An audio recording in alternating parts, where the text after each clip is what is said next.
O tema da apresentação de hoje é transição energética, integração de renováveis, e apresentar um pouco quais são os drivers, né, que essa transição energética que vem com as renováveis trazem para as ferramentas analíticas de planejamento, que é uma área que a PSR tem muita atuação, né? Como eu comentei no início, esse é o slide, desculpa, esse é o webinar de número 9 dessa sequência de webinars organizados pela PSR. Então, aí dá para ver a sequência de todos os webinars que estão disponíveis para vocês acompanharem, tá, ao longo do site. E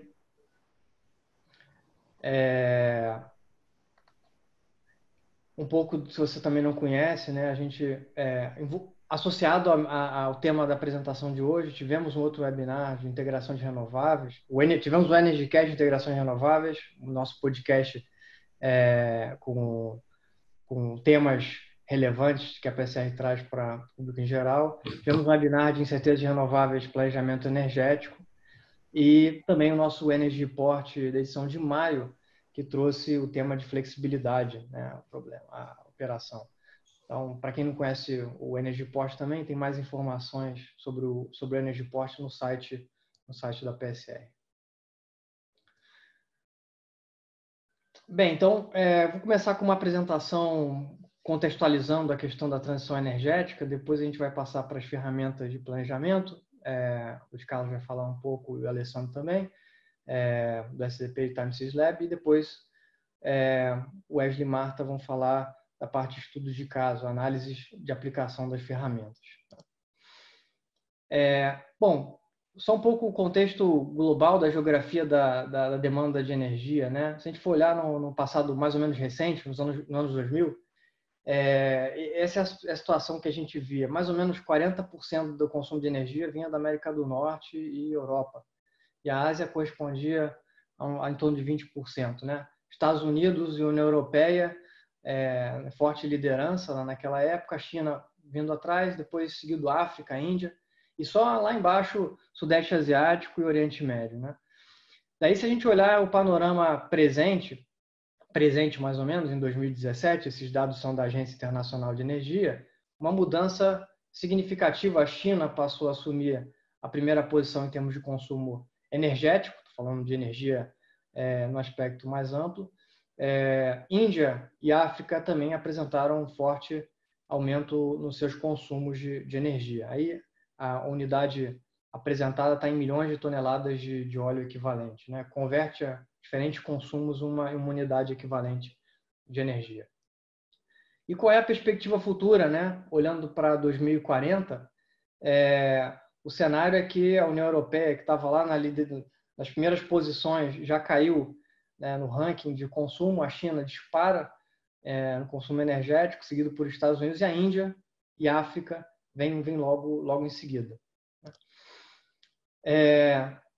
Daí, para começar a esquentar os motores um pouco também, né? Qual é a sensação de todo mundo em relação a, se a gente for olhar qual é o mix energético global, lembrando que eu não estou falando só de produção de energia elétrica, mas o consumo energético total, toda energia que se consome no mundo, né? Qual seria o mix energético global, pensando em percentual de verde, pensando em solares e eólicas, né? Queria que vocês votassem rapidinho, né? Vocês acham que é predominantemente verde, bastante verde, entre 20% e 50%, diria assim, ligeiramente esverdeado, 10% e 20%, um pouco verde, de 1% a 10%, ou se não é significativo a participação de eólicas e solares no contexto global da produção de energia, tá? Menos de 1%.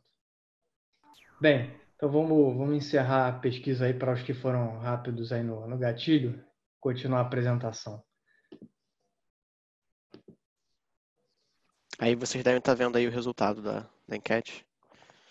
42% das pessoas votaram ali entre 10% e 20% de mix verde, e os 37% ele ficou meio dividido entre 1% a 10% verde, né?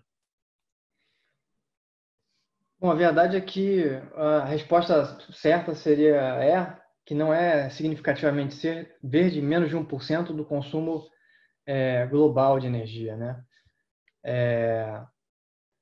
Teve até uma pesquisa feita nos Estados Unidos pela Gapminder, que mostrou que menos da metade das pessoas tinham acertado essa resposta. Ou seja, a gente tem um sentimento de que o mundo é mais verde, ou já chegou num estágio, ou está se aproximando do estágio, está mais verde do que de fato ele é. Bom, como é que é o contexto desse mix energético? Se a gente for olhar dos anos 1800 até 2017, o baseline lá atrás era os biofuels tradicionais, né? Madeira, outros componentes bem rudimentares de produção energética. E depois, né, com a Revolução Industrial, disparou o consumo de carvão. Isso foi mudar lá mais para entre década de 30, 40, os anos 50, começou a haver uma produção maior de óleo e o óleo passou a ser um elemento predominante hoje, né, como fonte de energia no mundo. Né? Então, se a gente for olhar o panorama atual, ainda tem um baseline de combustíveis tradicionais, né, vindos somente de países menos desenvolvidos. Depois, carvão, que cresceu muito depois da Revolução Industrial, óleo e gás natural, já uma fonte que teve o seu crescimento mais acelerado depois da década de 90, né?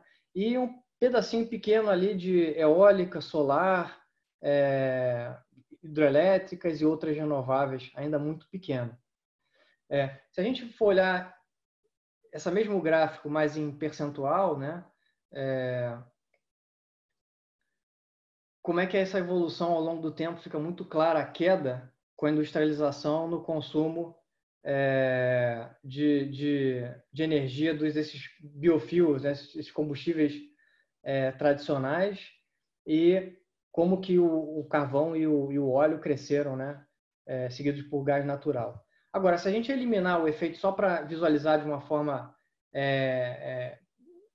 mais aderente ao que a gente esperaria que acontecesse, né, a redução desses biocombustíveis tradicionais, né, queima de madeira, etc., produção energética, eliminando eles e olhando esse percentual, esse é o cenário que a gente vê. De 1960 até 2016, praticamente não houve nenhuma mudança na distribuição desse consumo de energia. Né?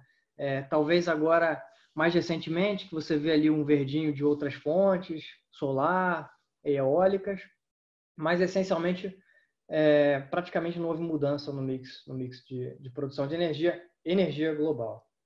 Né? Isso significa o quê? Que historicamente esse processo tem sido lento e a verdade é que as transformações, para ocorrerem, elas necessitam de alguma motivação. Né? As pessoas vão buscar sempre algo que seja novo e que seja mais barato, mais confiável, que seja escalável e que seja sustentável. A razão para buscar novas fontes não é simplesmente porque está na moda, é interessante, mas de fato tem um racional econômico, um racional de confiabilidade, um racional de ter escala e de ser sustentável. As renováveis, que tanto se fala hoje, especialmente solar e eólica, são fontes verdes, são bastante atraentes para o sistema, mas aí fica a dúvida de como é que é a questão em relação a custos e confiabilidade que justificariam essas fontes virarem mainstream, né? Bem, os custos delas são decrescentes, significativamente decrescentes, apesar de que no início do desenvolvimento dessas fontes, esse início só foi viável por conta de incentivos. Né? E um outro aspecto bem importante de se levar em conta é que a geração dessas fontes é variável e incerta. Então, a pergunta que fica é se essa transformação vai continuar como sendo um processo lento ou se ele vai, nos próximos anos, ser acelerado. Bom, o fato dos custos serem decrescentes é ótimo, o fato da geração ser variável e incerta já levanta algumas preocupações no processo. Outro dado relevante é que 70% das decisões de investimento, seja esses investimentos totais ou parciais, vêm de instituições públicas ou alguma origem, alguma motivação, né, pública ou algum incentivo público. E apenas 30% é de origem do próprio mercado. Tá?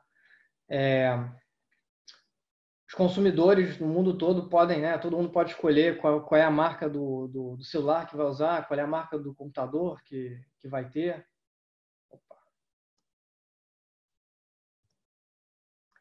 Então, os consumidores podem escolher, né, a marca dos eletrônicos, dos seus automóveis, tem essa flexibilidade na decisão do que vai comprar como equipamentos. Por outro lado, mais complicado para os consumidores, é pouco comum hoje em dia ainda, né, os consumidores decidirem qual é a fonte que vai alimentar esses seus equipamentos. Tem alguns casos, óbvio, de geração fotovoltaica residencial, mas é pequeno e não é escalável. Existem alguns países que são onde os consumidores residenciais também podem optar por fonte verde, mas também isso tem uma limitação global, não é larga escala. Então, a pergunta que vem é qual é o driver? Se essa mudança tem sido tão lenta ao longo do tempo, qual vai ser o driver que pode acelerar os sistemas para um ambiente de alta penetração de renovável daqui para frente, né?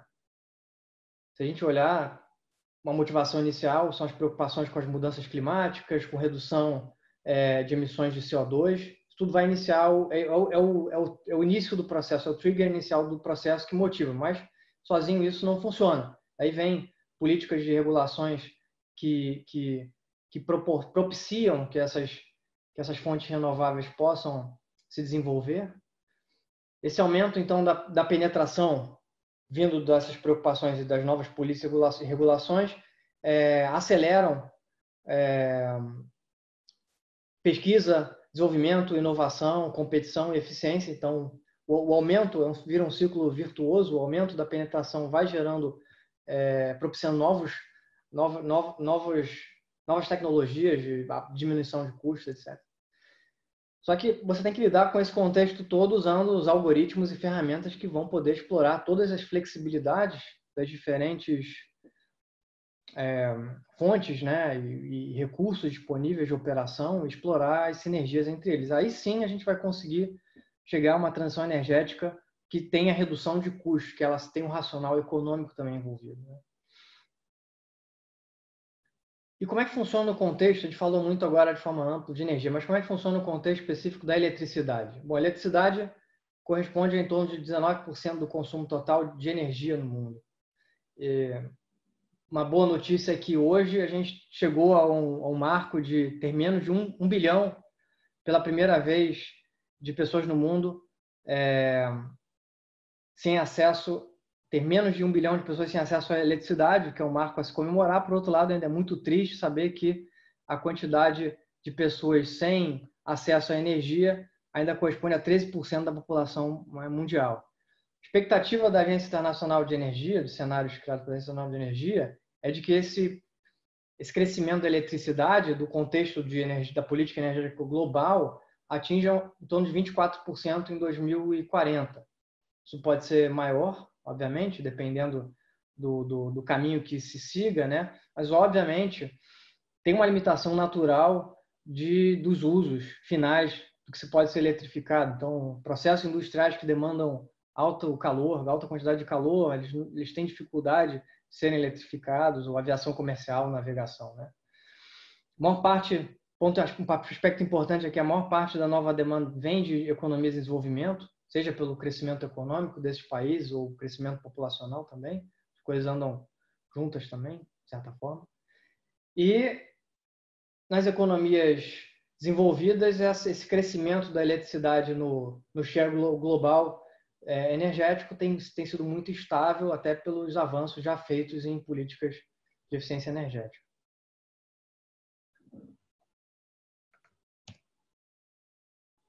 Bom, verdade é que todo mundo quer um mix mais verde, né? Todo mundo tem essa preocupação ambiental e quer ter mais renováveis no céu. Mas, de fato, o que que isso significa? A gente sabe o que isso significa, quais são as questões envolvidas, né? Até essa figurinha que eu me deparei uma vez, que é uma imagem no estacionamento dizendo vaga reservada para carros verdes, o que as pessoas entendem, às vezes, disso, né? Quando não é só o que está na moda, mas o que de profundo tem nessas mudanças. O que torna a energia renovável variável ou diferente? São vários aspectos, a gente não vai se estender muito nele, mas um aspecto é que ela é variável, né? A energia produzida por exemplo, eólicas solares, ela é variável ao longo do tempo, dependendo da granularidade que a gente está olhando, mas tem uma variabilidade. Ela tem um nível de incerteza, então você não pode pensar ou programar que você vai ter uma determinada quantidade de produção dessas fontes fixas, conhecidas, tem um nível de incerteza significativo na produção delas. Elas são não síncronas, em termos de investimento e localização, elas são modulares, você pode distribuí-la, elas têm uma restrição locacional envolvida e alguns outros aspectos associados ao investimento, como o risco da relação entre o CAPEX e o OPEX dessas fontes. Mas, sobretudo, o que a gente vai falar um pouco no contexto da apresentação é da variabilidade e da incerteza dessas fontes de renováveis. Olhando um pouco a participação da energia renovável variável na geração anual de eletricidade, que fase anda isso ao longo do mundo, a gente vê aí caracterizando em 4 fases, em função do quão significativo são aquelas fontes na operação. Hoje na verdade, as fases seriam de 1 a 6, né? A construção original, a categorização seriam 6 fases, e o que a gente tem hoje mais avançado é a fase 4, na Irlanda, Austrália, o sul da Austrália e Dinamarca. Então ainda é muito incipiente no contexto global a participação dessas fontes renováveis na produção de eletricidade. Então, qual é o elemento-chave nessa transformação energética? O elemento-chave é flexibilidade. É a flexibilidade técnica nos sistemas que vai ajudar a encontrar o equilíbrio entre todos esses outros aspectos, né? Essas outras questões, né? De variabilidade, de incerteza, da questão locacional, etc., das fontes de produção intermitente. Flexibilidade técnica é essa que vai envolver você destinar de forma apropriada o uso de usinas que são backups de acionamento rápido, ou você ter redes robustas para conectar essas usinas de energia renovável, uma parte de gerenciamento pelo lado da demanda e os distintos mecanismos de armazenamento que um sistema possa ter, seja com hidrelétricas de diferentes níveis, com reservatórios com diferentes níveis de capacidade de armazenamento, usinas de bombeamento, baterias e outros dispositivos.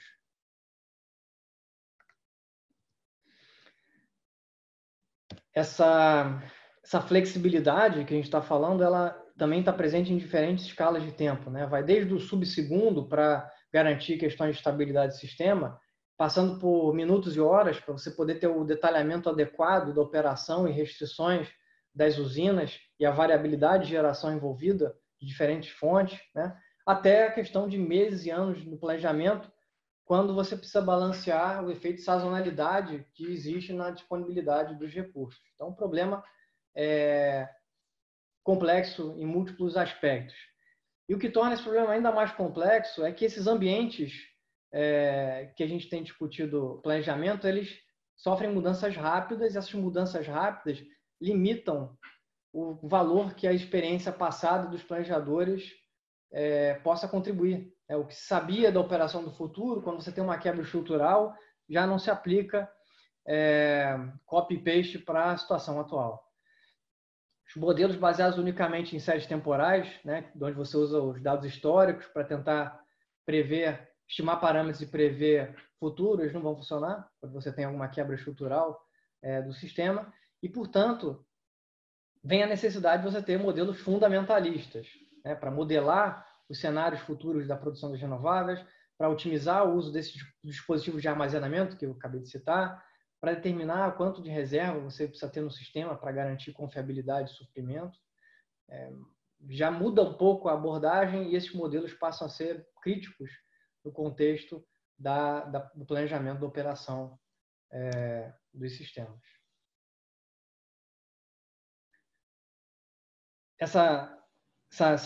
Esse novo modus operandi, então, vai requerer ferramentas analíticas para simular e otimizar, ferramentas especializadas para simular e otimizar os sistemas de produção de energia, sistemas de potência também, com esse novo mix energético, garantindo o uso ótimo da flexibilidade existente. Então, gerar cenários de produção para renováveis, para você ter um planejamento ótimo da operação e expansão, usando os recursos integrados de geração e transmissão, abordando nesse planejamento todos os detalhes e resoluções temporais necessários para você conseguir lidar com sistemas com alta penetração de renovável, manter a qualidade e segurança, suprimento e otimizar os recursos de armazenamento. Aplicações são diversas. Você, além de otimizar todos os recursos, você ter ferramentas que te permitam prever preços futuros de eletricidade e que sejam ferramentas de apoio à decisão para governos, investidores, utilities e quaisquer outros agentes na busca de novos projetos candidatos de geração. Esses problemas, eles são problemas de grande porte, envolvem uma quantidade enorme de variáveis de decisão e restrições, pela natureza do detalhamento necessário e o horizonte de planejamento. São problemas altamente combinatórios, com infinito número de possíveis combinações de soluções, de candidatos, de operação, tanto na resolução das séries, no tempo e no detalhamento da granularidade envolvida. São problemas de decisão sob incerteza, porque você precisa planejar o futuro, mas para planejar o futuro, você não conhece quanto você vai ter de geração hidrelétrica, renovável, né, seja eólica, solar, ou mesmo demanda, preço de combustível. Então, são decisões sob incerteza que demandam criação de cenários e, portanto, você passa a ter um problema que tem variáveis e restrições variando por cenários. O problema cresce de tamanho significativamente. Esses problemas também envolvem não linearidades, até porque a natureza é não linear por natureza, usando o trocadilho, né? Alguns elementos como se você está representando o fluxo de energia nos circuitos, as perdas que vêm desses fluxos são não lineares. Então, a PSR desenvolve ferramentas analíticas há muitos anos para lidar com esses problemas que são tão importantes agora, sempre foram importantes, mas agora é uma nova realidade vinda dessa transformação energética global. Então, vou pedir para o Luiz Carlos falar um pouquinho no contexto dessas ferramentas que a gente tem hoje, como é que é o panorama atual dessas ferramentas.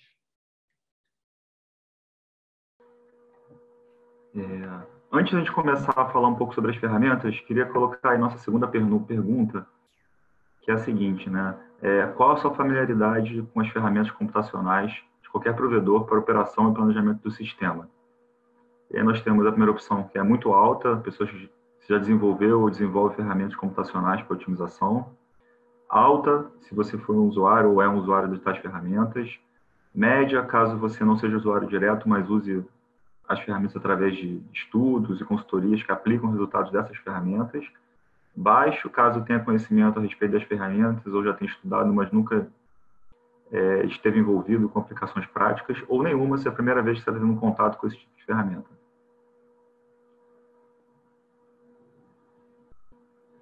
Ok, vamos lá, pessoal. Chegamos aqui com a resposta aí mais... o maior número de pessoas foi a média, né? Pessoas que não são usuários diretos, mas fazem estudos. Mas tivemos também pessoas que desenvolveram, 7%, pessoas que são usuários, 20%, 30% de pessoas que têm uso médio da ferramenta, 29% baixo, e 14% das pessoas nunca usou esse tipo de ferramenta. Bom, interessante. Seguindo adiante, né, nós vamos falar um pouquinho agora sobre as ferramentas, né, aqui do ponto de vista do modelo, né? E antes da gente começar, né, como o Rafael já exemplificou, eu queria fazer a segunda pergunta, para a gente ter um pouquinho do sentimento de vocês, né?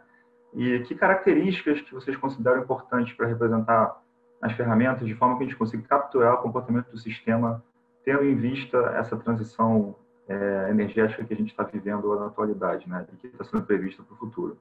Então, a primeira opção é a representação horária, né? Podem existir várias respostas, tá? É um ponto bastante importante. Você considerar múltiplos cenários, incluindo cenários de geração renovável, né? Aqui no Brasil já é comum considerar cenários de hidrelétricas, das afluências. E temos também a terceira opção, que é a consideração da rede de transmissão detalhada.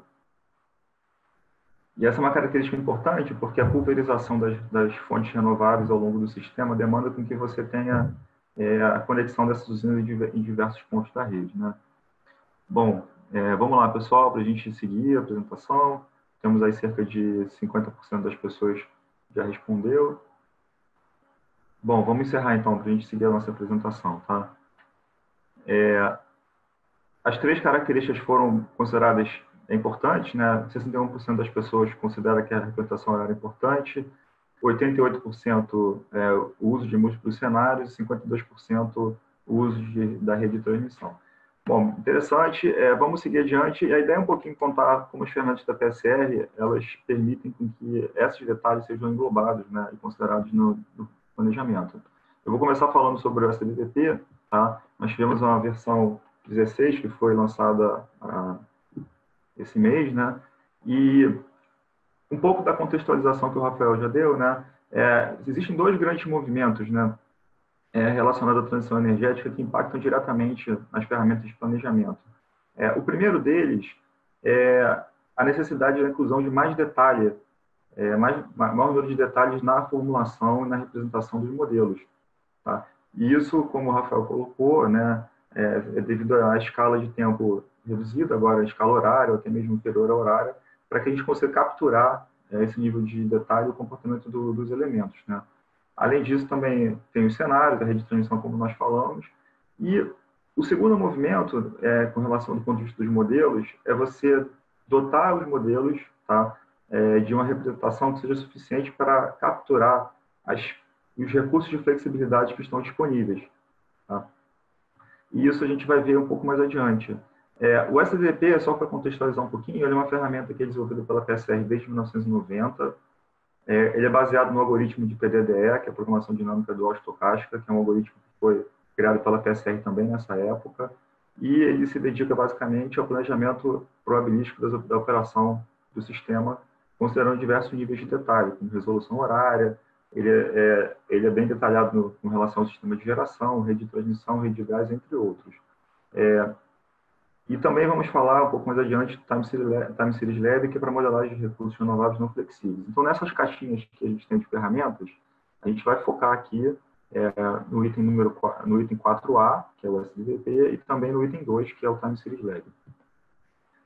A ideia aqui dessa apresentação é a gente contar um pouquinho o que tem disponível no SDVP. Tá? A quantidade de detalhes é grande, então a ideia não é que as pessoas saiam daqui conhecendo todos os detalhes, mas sim tendo uma boa visão do que é possível fazer com o SDVP, e isso vai ser exemplificado mais adiante também com os estudos que nós vamos mostrar, tá?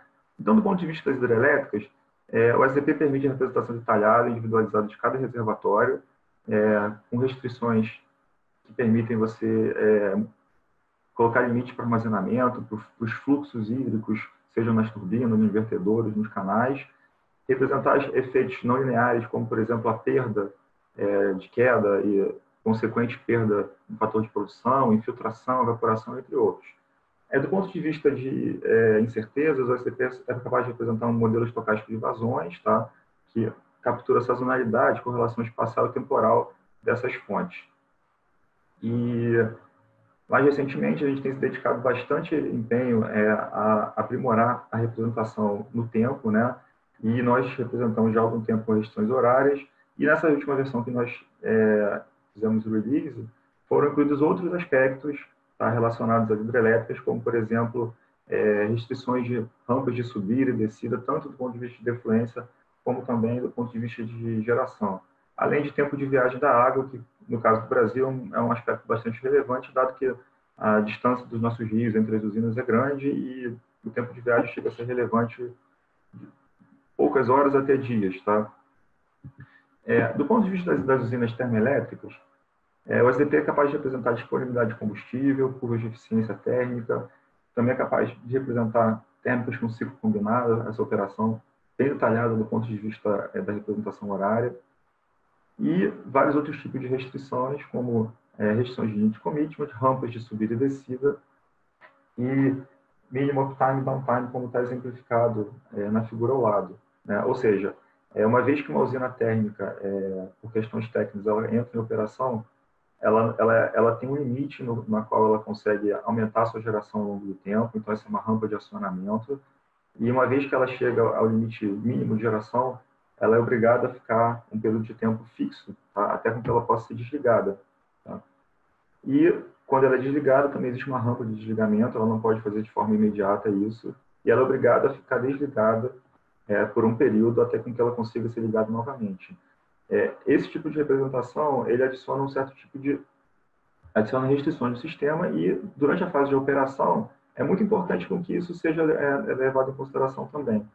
É claro que nos estudos de operação de curto prazo, todos esses aspectos são considerados, mas o que nós estamos falando nesse ponto, eu queria destacar, é que o SDP é uma ferramenta de planejamento e que todos esses aspectos eles são considerados quando você está fazendo estudos probabilísticos com cenários futuros.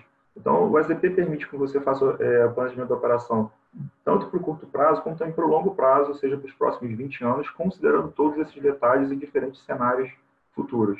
Tá? Então, a gente, com essa ferramenta, consegue capturar não só os efeitos de curto prazo, mas como esses efeitos, esse tipo de modelo também se reflete no futuro, tá? Tanto do ponto de vista de custos marginais ou da necessidade de você fazer novos investimentos, estrangulamentos na rede de transmissão e por aí vai. Tá? Outro aspecto também que está relacionado à transição energética e à busca por fontes mais limpas também é modelado no SDP como metas de emissão. Tá? O SDP tem um tipo de restrição onde você pode representar para todas as térmicas ou para um conjunto de térmicas diferentes poluentes. E esses poluentes você pode adicionar metas de emissão para os próximos anos.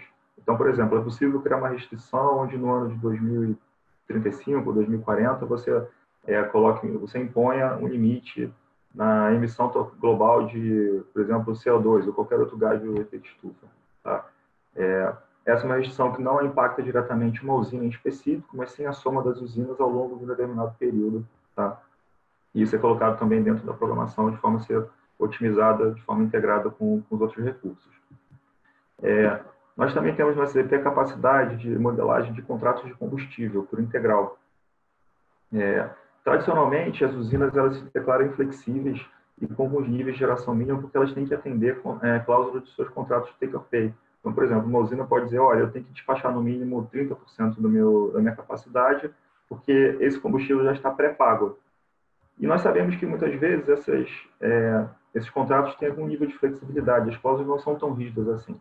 Então, o SDP permite que você represente algumas cláusulas diretamente no modelo de otimização, de forma integrada com os outros recursos, para que seja o operador do sistema ou o investidor que está interessado em avaliar como é que a térmica dele vai operar, ele possa colocar essas cláusulas e permitir com que a otimização do sistema seja feita de forma integrada. Então, aqui eu vou colocar, tem dois exemplos abaixo. O primeiro exemplo é uma cláusula chamada de cláusula de make-up, que permite com que o consumo caso uma térmica não consuma em sua totalidade um montante de take-or-pay, esse montante possa ser consumido em etapas futuras. Aqui do lado esquerdo nós temos um exemplo, tá? Em que a gente, essa térmica não consumiu a totalidade nos meses 1 e 2, tá? E aí, por isso, ela consumiu, em consequência, nos meses 3 a 8, que é esse em verde.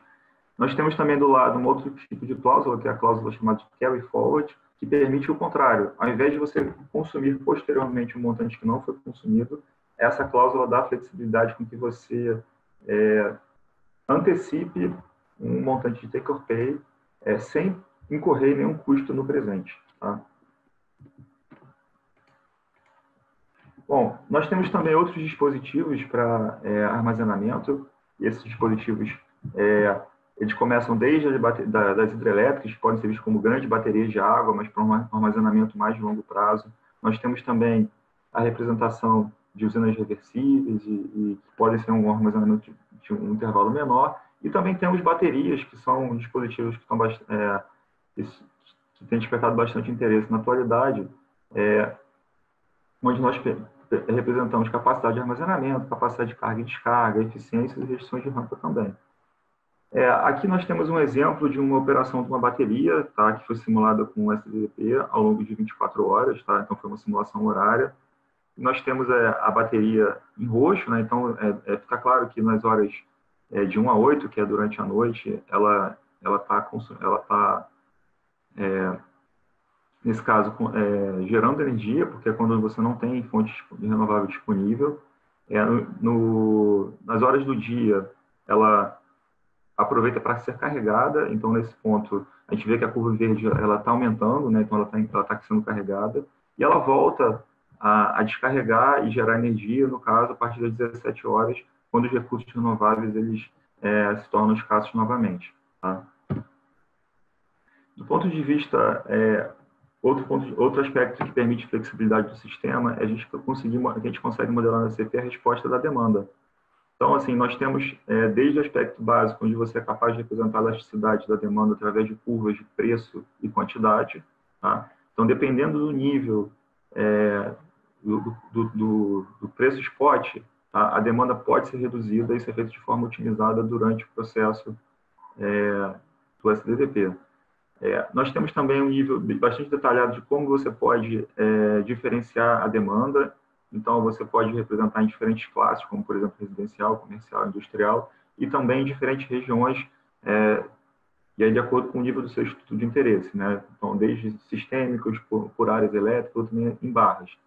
E nós vamos incluir agora a parte de gerenciamento da demanda, que permite com que você tenha restrições, por exemplo, que permitam deslocamento da demanda. Então, por exemplo, como mostrado na curva aqui no gráfico ao lado, nós podemos ter uma curva original de demanda e adicionar a flexibilidade em que essa curva não seja atendida como foi previsto e a demanda seja deslocada no tempo, desde que o montante total daquela energia seja consumido na sua integralidade. Outro aspecto bastante importante está relacionado às reservas de geração. Tradicionalmente, a reserva de geração ela era usada para você permitir a controlabilidade do sistema, mas com a presença, com a penetração das renováveis e o fato das renováveis terem bastante variação, intermitência e previsibilidade que não é tão simples, né? Essa reserva precisou ser alterada. Então, nós introduzimos a capacidade de ter níveis de reserva horários, tá? E esses níveis de reserva, a gente chama de reserva probabilística dinâmica, eles são calculados em função da previsão de geração renovável. E embaixo nós temos aqui um exemplo, tá? Dos diferentes níveis de reserva, em percentagem, tá? Percentual, para diferentes meses do nosso estudo, tá? E essa reserva ela se adapta de acordo com o plano de expansão que é dado para aquela operação. Tá? Do ponto de vista da rede de transmissão, o SDDP é capaz de representar os elementos tradicionais, como circuitos de corrente alternada, transformadores, elos de corrente contínua e conversores. É utilizado um fluxo de potencial ótimo linear com perdas quadráticas, onde representa-se todas as primeiras e segunda lei de Kirchhoff, com limite de fluxo, limite de importação e exportação por área, soma de fluxo, restrições de segurança. Isso nos permite capturar de forma bastante detalhada o comportamento do sistema. Tá? Também, do ponto de vista de flexibilidade, o SDDP é capaz de representar outros elementos, como, por exemplo, transformadores phase shifter, e são transformadores onde você é capaz de medir, de alterar um dos parâmetros, que é o ângulo de defasagem do transformador, e esse ângulo indiretamente permite com que você controle o fluxo que passa por esse transformador. Tá? Então, é uma outra forma que, ao invés de você ter que investir em outro equipamento, caso você tenha um phase shifter, você tem capacidade também de operar o sistema de forma mais econômica ou desviar o fluxo no sentido que seja mais conveniente para aquele cenário que você está analisando. Outros tipos de elementos que também dão o mesmo nível de flexibilidade são chamados FACTs, que são os elementos flexíveis de corrente alternada. Tá? E eles permitem basicamente com que você seja capaz de mudar a susceptância, que é um parâmetro do circuito, que é um parâmetro do elemento, e também tem um efeito colateral de você alterar os fluxos que estão passando por esse circuito e você consegue obter o mesmo nível de flexibilidade que você consiga com o phase shifter. Então, o interessante do SDP é que ele é capaz de representar na operação todos esses elementos e com esse tipo de representação você é capaz, inclusive, de fazer estudos de planejamento onde você pode simular a presença ou não desses equipamentos e como eles vão impactar na operação do seu sistema, qual o benefício que eles trazem para a operação. Além da ferramenta, nós nos preocupamos também com os aspectos de modelagem matemática. A ferramenta é uma ferramenta completa, onde você pode... ela tem uma interface gráfica, onde você é capaz de manipular todos os dados e também os resultados. Eu vou dar aqui exemplos muito rápidos, tá, de como a gente é capaz de visualizar resultados. Então, a gente tem aqui, primeiramente, um dashboard, uma espécie de relatório automático, que você é capaz de customizar. Assim que você tem o resultado de um modelo, você pode ter um overview dos resultados gerais, mas também pode incluir outros resultados, caso seja necessário. E nós temos investido bastante também na parte de visualização de redes. Então, aqui do lado esquerdo, nós temos uma ferramenta que nós chamamos de PowerView, tá? Essa ferramenta permite com que você visualize a rede, visualize os fluxos. Aqui no exemplo, nós temos os custos marginais por barra, tá? Então, é uma ferramenta interessante que permite que você tenha uma visão mais ampla do comportamento da rede, nesse caso, tá? E ela é capaz de produzir um vídeo que mostra com que esse comportamento ele vai sendo alterado, né? Como é que ele evolui ao longo do tempo também, tá? Seja nas horas ou mesmo nos meses ou do horizonte que você está observando. Aqui do lado direito nós temos uma ferramenta que, vamos chamar assim, irmã do PowerView, mas ela é dedicada à visualização das redes de hidrologia, tá? Então aqui nesse ponto nós temos um zoom aqui no sistema da Light, só para exemplificar. Então, por exemplo, nós temos aqui como é que o fluxo de água está acontecendo e também como é o consumo das bombas, tá, em vermelho, e a geração hidrelétrica, tá? E nós podemos fazer isso de forma integrada aí com os resultados do modelo. Então, essa é uma forma de você visualizar de uma maneira um pouco mais amigável, tá? E você conseguir obter aí insights, né, com relação aos resultados do modelo, tá?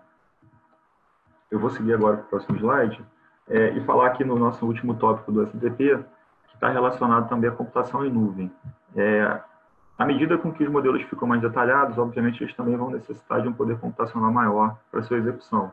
E, felizmente, esse poder computacional está disponível e de forma muito fácil, tá? Hoje nós temos diversos servidores de computação em nuvem e a PSR ela tem uma ferramenta chamada PSR Cloud, que ela é construída de uma forma completamente integrada aos modelos da PSR e permite com que você ajuste todos os seus dados de entrada localmente no seu computador e você, no momento da execução, você, através do PSR Cloud, você pode requerer quantos computadores você quer para executar o seu modelo e os dados são automaticamente enviados para os servidores de execução, isso não passa pela PSR, né? O modelo é executado na nuvem e, ao final da execução, você recebe uma notificação de que os resultados estão disponíveis e você pode, desde baixar todos os seus resultados, até mesmo criar gráficos de forma remota, baixar relatórios, de forma bastante transparente, sem a necessidade de você configurar servidores ou ter que dar manutenção em máquinas. E tudo isso é disponibilizado da forma de um serviço com pagamento por uso.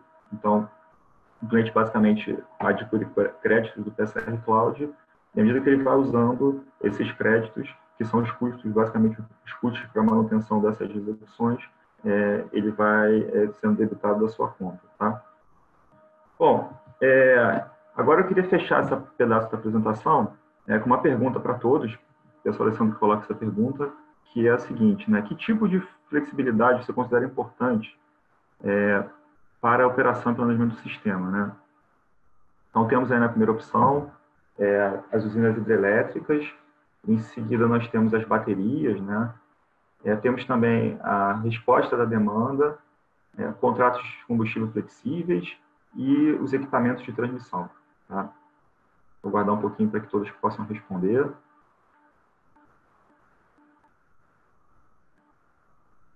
Acho que chegamos aí à metade das respostas, acho que a gente pode já seguir adiante um pouquinho. Bom, aí como resultado, vocês devem estar vendo na tela, as usinas hidrelétricas foram consideradas bastante importantes, mas também temos a resposta da demanda, com 63%, em seguida baterias, contratos de combustível flexíveis e os elementos de transmissão. Eu vou agora seguir a apresentação e vou passar aí a bola para o Alessandro, que ele vai falar um pouco do Time Series Lab. Tá? Alessandro, por favor. Obrigado, Luiz, pela sua introdução. Então, o software Time Series Lab, ele é a nossa ferramenta de modelagem de recursos renováveis não convencionais. Né? Isso aí, só um segundo. Só um segundo. Aqui. Você pode dar o full screen aí para mim, por favor? Aqui, né? Boa. E a ideia, e aí eu vou querer trazer aqui para vocês aonde que o Time Series Lab, essa nossa ferramenta de modelagem de fontes renováveis não convencionais, se posiciona no mundo do STDP. Tá? Então, como vocês já provavelmente sabem, ou a maioria de vocês tem uma ideia, o STDP é a nossa ferramenta de simulação estocástica da operação do sistema, cujos resultados são basicamente projeções de custos marginais, né? Projeções de preço de energia e projeções de despacho, entre outras principais saídas do STDP. E claro que para que o STDP funcione, para que tudo isso seja possível, o STDP necessita de alguns dados de entrada, tá? Em que, em geral, esses dados de entrada refletem os pressupostos dos operadores ou dos usuários que estão utilizando os modelos. Tá? E os dados de entrada são diversos. Vou destacar aqui alguns que são mais importantes, como, por exemplo, os parâmetros técnicos das térmicas, as projeções de cenários de custos de combustíveis, os parâmetros de rampa, minimum downtime das plantas térmicas e todos os outros parâmetros que detalham cada um dos agentes térmicos individualmente. Tá? E coisas muito parecidas para as plantas hidrelétricas, tá?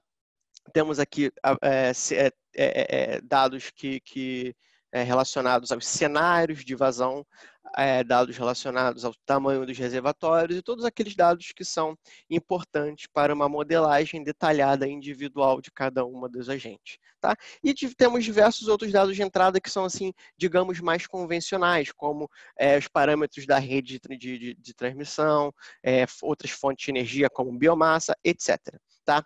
E mais recentemente, como o Chabá comentou bem no início da apresentação, por conta de toda essa nova e massiva integração de fontes renováveis em todos os sistemas do mundo, surgiu também a necessidade de colocar como dados de entrada para o STDP cenários de geração renováveis. Tá? E a PCR identificou que há uma dificuldade muito grande por parte tanto dos usuários quanto da gente mesmo, dos nossos estudos internos, de definir esses cenários, pois há uma dificuldade muito grande. Pois além de você ter que informar vários cenários estocásticos para o STDP, esses cenários, na maioria das vezes, têm que ter uma resolução temporal, horária ou até menor. Por quê? Porque as fontes renováveis não convencionais, como vocês sabem bem, elas têm uma variabilidade muito grande de uma hora para outra, elas têm uma intermitência muito grande. Então, é importante representar essa intermitência dentro dos modelos de operação, tá? Como o STDP. Então, toda a ideia do Time Series Lab é de ajudar os usuários e meio que internalizar a modelagem das fontes renováveis para dentro de um modelo que vai ajudar os usuários nessa tarefa. Tá? E claro que o Time Series Lab, como qualquer outro modelo no mundo, tem os seus dados de entrada. E os seus dados de entrada são, digamos, muito mais plausíveis de se obter. Então, o que a gente vai ter aqui? A gente vai ter a necessidade de informar algumas características individuais de cada uma das plantas eólicas e plantas solares. Então, no caso das plantas eólicas, por exemplo, a gente vai ter a necessidade de informar ao modelo qual é a altura da torre, qual é o modelo da turbina da sua planta eólica, no caso das solares, qual é o sistema de rastreio, etc. Tá? E com todos esses parâmetros juntos, o Time Series Lab usa uma coisa que a gente chama de base de dados de reanalysis, tá? Que em bom português é uma base de dados disponível gratuitamente na internet, que tem dados de radiação solar, temperatura e velocidade do vento, numa resolução horária de 1980 até os dias de hoje. Tá? Ou seja, é um histórico de vento e radiação solar, basicamente. Então, o Time Series Lab usa essa base de dados, que é gratuita, pública, para construir um histórico de geração para todas as plantas que os nossos usuários estão modelando em um determinado estudo, tá? E com esse histórico de geração, o Time Series Lab, o Time Series Lab estima um modelo estatístico para analisar o histórico e gerar cenários de geração com resolução horária para essas térmicas, que é basicamente o dado de entrada que a gente tem que informar ao STDP. Tá? Só um resumo do resumo, o Time Series Lab é uma ferramenta que vai prover facilidades para o usuário fazer uma correta e detalhada modelagem dos seus recursos renováveis para introduzir essa modelagem dentro dos nossos modelos principais, como o STDP, por exemplo. Tá? E aqui um comentário, um parênteses, é claro que por detrás dos panos há muita matemática e muita estatística envolvida, que eu não vou entrar muito aqui nesse tema. Caso vocês tenham interesse na parte matemática e estatística por trás do modelo, eu convido vocês a assistirem o 4º webinar da PSR, que foi o webinar que a gente falou sobre representação de incerteza nas fontes renováveis, onde eu entrei em muito mais detalhes matemáticos em como o Time Series Lab faz todas essas coisas. Tá? Aqui a ideia é mais apresentar por alto o que o modelo faz. Tá? E nessa linha de apresentar a grosso modo a modelagem do Time Series Lab, eu vou mostrar, eu sempre quando eu falo da modelagem de eólicas e solares, eu gosto de fazer uma comparação com a modelagem de plantas hidrelétricas, com a modelagem de hidrologia. E a razão é que a gente faz um paralelo entre as duas e a gente entende mais ou menos aonde que a gente está quando a gente fala de modelos estatísticos e de geração de cenários para fontes não convencionais. Tá? Então, o primeiro tema é a respeito dos dados históricos. Então, quando a gente fala de hidrologia, os rios sempre estiveram lá. Então, a gente tem uma facilidade muito grande de ter uma medição de dados de vazão. Porém, quando a gente fala de medição de velocidade de vento e de radiação solar, esse tema é muito mais complicado, pois esses dados, em geral, só estão disponíveis para plantas que já estão em operação, já estão construídas. Tá? Então, por exemplo, caso a gente necessite fazer um estudo para ver como será a matriz energética do sistema brasileiro daqui a 30 anos, a gente vai precisar levar em consideração plantas eólicas e solares que não estão construídas ainda. E a gente simplesmente não tem esses dados de medição. E fazendo um paralelo com as hidros, no caso de uma planta hidrelétrica que seja futura, ela será construída, na maioria das vezes, em um rio que já existe, um rio que está lá. Então, esses dados históricos são muito mais fáceis de se obter no caso das plantas hidrelétricas. Tá? E além disso, os rios, principalmente aqui no Brasil, são rios muito largos, que têm uma inércia muito grande. E sendo assim, em geral, obter esse dado numa resolução mensal ou semanal já é o suficiente para uma correta modelagem da variabilidade das vazões. Sendo que no caso das eólicas e das solares, a gente sabe que elas têm uma variabilidade muito grande de uma hora para outra. Então, a gente precisa, sim, de dados históricos com resolução horária, o que é uma dificuldade razoável. E fora o tema dos dados históricos, quando a gente fala dos modelos estatísticos em si, é claro que quando a gente fala de plantas hidrelétricas, os modelos estatísticos, quando a gente fala de vazão, né, os modelos estatísticos já estão muito mais aceitos e muito mais consagrados na literatura, vamos dizer assim. E quando a gente fala de eólicas e solares, como é um tema que ficou quente relativamente há pouco tempo, a gente tem ainda diversas propostas e não tem ainda um modelo estado da arte que é relativamente aceito por todo mundo, tá? Então, o Time Series Lab, em resumo, ataca esses dois principais pontos. O fato da gente não ter os dados históricos disponíveis, isso a gente ataca utilizando aquelas nossas bases de dados de reanalysis, onde a gente faz o download desses históricos, e no caso dos modelos estatísticos, a gente usa uma abordagem que a gente chama de uma abordagem não paramétrica. Tá? E, mais uma vez, eu não vou entrar aqui nos aspectos matemáticos e estatísticos quanto a isso. Para mais informações, webinar número 4, ou envie um e-mail para a gente que a gente pode interagir, enviar aí os modelos, os manuais de metodologia, enfim. Tá? Então, a minha ideia agora é mostrar mais ou menos o que pode ser feito com o Time Series Lab na prática, tá? Então, aqui é um print da interface do modelo, tá? E ela é dividida em 3 principais partes. Aqui na parte esquerda, a gente tem as nossas plantas eólicas definidas. Então, a gente tem as nossas solares e as nossas eólicas para essa base de dados aqui do sistema brasileiro, que a gente montou lá na PSR. Tá? E para todas essas plantas eólicas, tem algumas informações que você tem que dar, como o modelo da turbina, a altura da torre, entre outras. Tá? Na parte direita do modelo, a gente vê um mapa super interessante, que é um mapa que está mostrando a velocidade do vento, e para cada uma dessas eólicas, você você dá as informações geográficas das plantas para o modelo. Tá? De forma a que seja possível o modelo fazer o download das informações para as coordenadas informadas de geração, no caso de velocidade do vento, e depois transformar para a geração. Tá? E esse mapa do Time Series Lab permite uma diversidade de análises que podem ser feitas. Então, por exemplo, caso a gente esteja trabalhando com projetos futuros, a gente quer entender como será a matriz energética do sistema em 2030. Então, a gente poderia, por exemplo, procurar através do mapa alguns pontos onde a velocidade do vento sejam muito altas e que provavelmente no futuro terá uma planta eólica ali. Então o mapa de velocidade do vento junto com outros mapas que sejam possíveis, como mapas de zonas indígenas, áreas protegidas, etc., ajudam na tarefa de identificar hotspots onde sejam prováveis, onde sejam localizações muito possíveis de que terão plantas eólicas ou solares daqui a 30, 40 anos.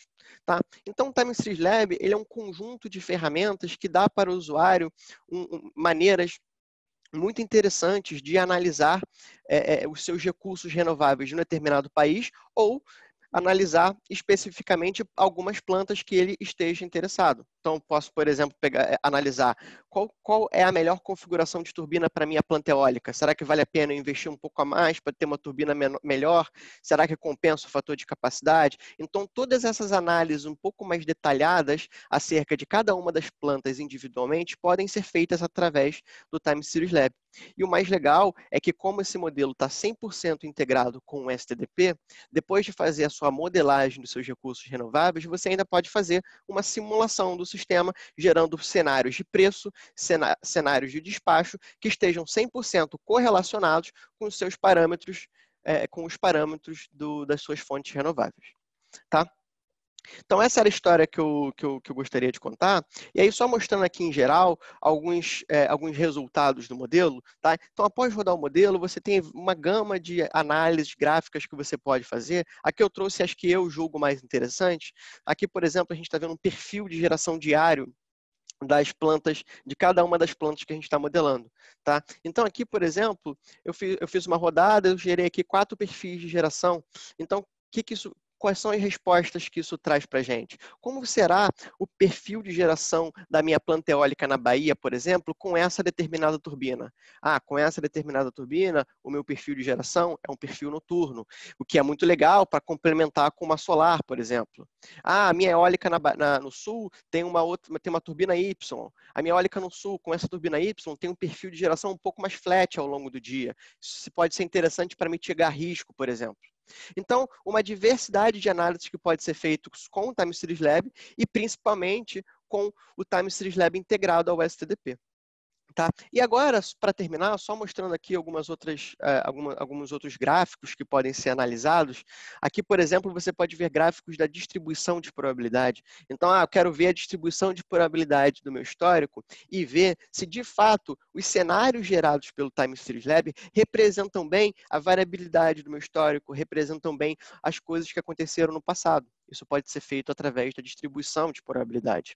E aí, só para dar um exemplo claro, aqui eu estou mostrando a distribuição de probabilidades de uma solar. Em geral, as plantas solares elas têm 2 modas que a gente chama, né? Uma moda em zero, pois a solar gera muito, tem uma geração zero durante toda a noite, porém, no decorrer das horas do dia, ela gera bastante, principalmente as solares que têm sistema de rastreio, né? Então, isso acaba fazendo com que a sua distribuição de probabilidade seja muito concentrada em 0 e 1.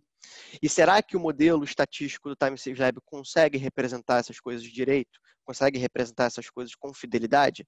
Então, esses gráficos ajudam a responder essas perguntas e há muitos outros gráficos que respondem diversas perguntas e que somam e que agregam muito para as análises, principalmente quando você quer fazer um estudo de planejamento que tenha integração de energia renovável no meio. Tá?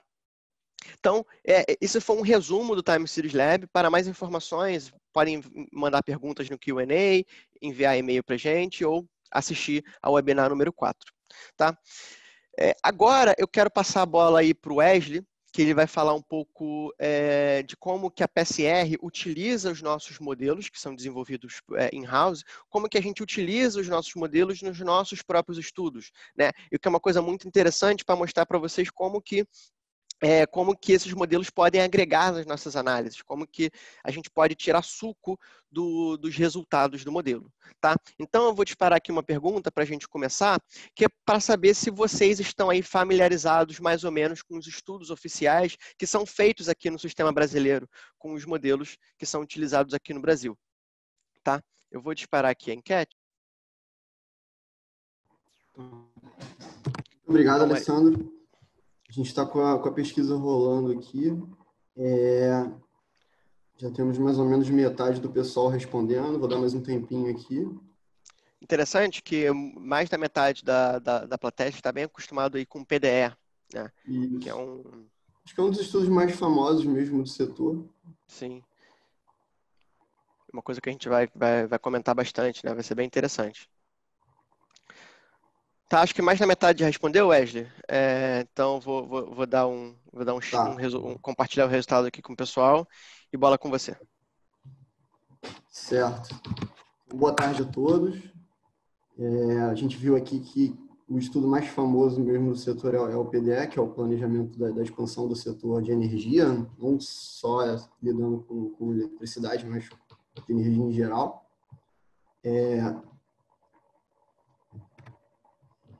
Agora a gente vai apresentar para vocês alguns exemplos de uso do STDP no mercado brasileiro, de alguns estudos feitos pela PSR mesmo.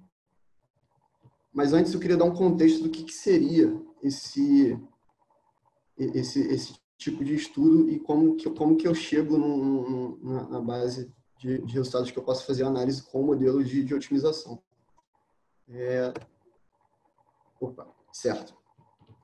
Bom, o primeiro passo para poder fazer um estudo de planejamento energético é partir de certos drivers macroeconômicos, como análise do câmbio, como que vai desenvolver o PIB do país, a evolução dos preços de combustível ao longo do tempo, e com isso eu consigo fazer uma estimativa da demanda de energia no sistema, onde eu vejo que o meu sistema, a minha demanda vai crescendo e chega um certo momento em que eu preciso preencher essa oferta para poder continuar atendendo a demanda com segurança.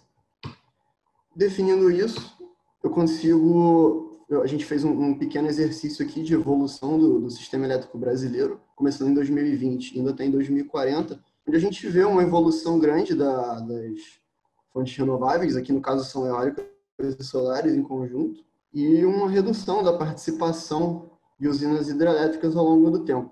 E agora todos os exercícios que a gente vai mostrar aqui nessa apresentação são em cima desse sistema aqui. Mas não basta definir apenas os montantes de cada tecnologia, é preciso definir o que vai integrar a oferta de cada região, dado que cada pedacinho do Brasil tem as suas características especiais, como, por exemplo, os recursos eólicos do Nordeste, que são bastante abundantes, você tem um pouco de eólicos no Sul também, um aumento bem grande na oferta de solares fotovoltaicos no Sudeste, aliados também com a inserção de gás natural aqui na costa do Rio de Janeiro. Então, todas as ferramentas da PSR, com isso, você consegue fazer uma modelagem do sistema. Opa, tá. Pulei aqui, desculpa. e você consegue fazer toda essa modelagem do sistema de forma integrada, utilizando algumas ferramentas da PSR, como, por exemplo, o nosso modelo de expansão da geração, que é o OptiGen, que ele recebe inputs tanto do cenário macroeconômico quanto dos cenários de geração de vazão, quanto dos cenários de renovável.